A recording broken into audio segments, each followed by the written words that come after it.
NMAX version to mga katropa. Nagpalit kami ng CPK sensor. Mamatay-matay Daniel. Tapos nag-remap. Ang nag-remap si Giovanni. Tapos dito naman si boss dumayo sa atin. Galing pa siya ng Manila sir ABS. Always on yung kanyang ABS. Minsan nawawala, minsan hindi. So nirepair na rin natin. Pero nirepair na yung kanyang ABS. Tapos dito naman ay Supremo. Sunog yung kanyang stator. Ito, kaya hindi nagkakarga yung kanyang motor kasi yung stator niya ay sunog na. Tapos dito naman mayroong Aerox na version 1 keyless. Yung Aerox niya sir, anong nangyari dyan?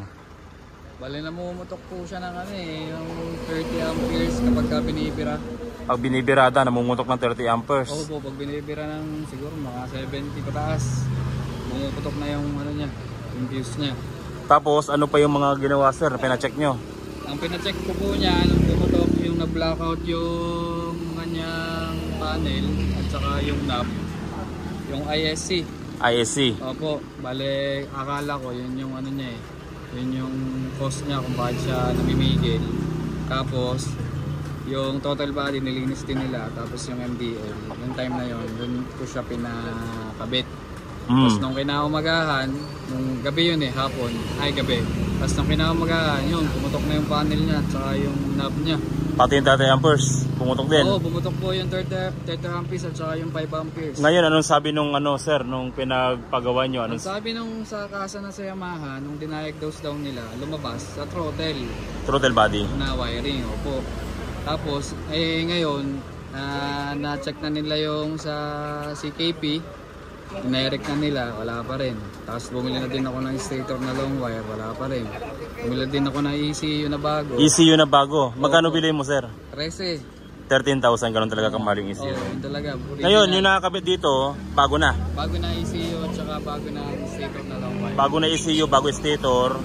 Ngayon, hindi pa rin siya umaandar. Opo, bali nawala na yung kanyang error 12. Pero kapag on lang, hindi siya nagpo-push button, hindi rin umaandar. Opo. Saan pa kayo galing sir?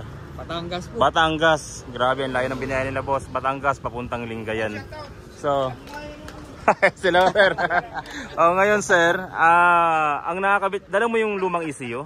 Opo. Gusto mo i-repair din natin yon? Sige po. Kung sakaling napaandar ko yung bago mo, walang problema yung bago, i-repair natin yon para di mo hindi po sayang. Sige po. Okay, so yun yung nangyari sa motor nila boss mga katropa. Nagpalit sila ng bagong stator, bagong ECU na, pero hindi pa rin umaandar. Pero yung lumang fuse niya, ay lumang ECU niya, namumutok ng 30 amperes. Kaya yung unang gumagawa ng kasa, sir, from Batangas sila sir. Shout out. Kaya yung gumagawa, nag-decide siya na magpalit na ng ECU. Pero nung pinalitan yung ECU ni boss, ganun pa rin. Hindi pa rin siya umaandar, pero nawala na yung kanyang error 12 sir. So i-check natin dito kasi pang ilang na sir, pang ilang mekaniko na? Dalawang kasa na po yun. Ay, dalawang kasa na. Oo.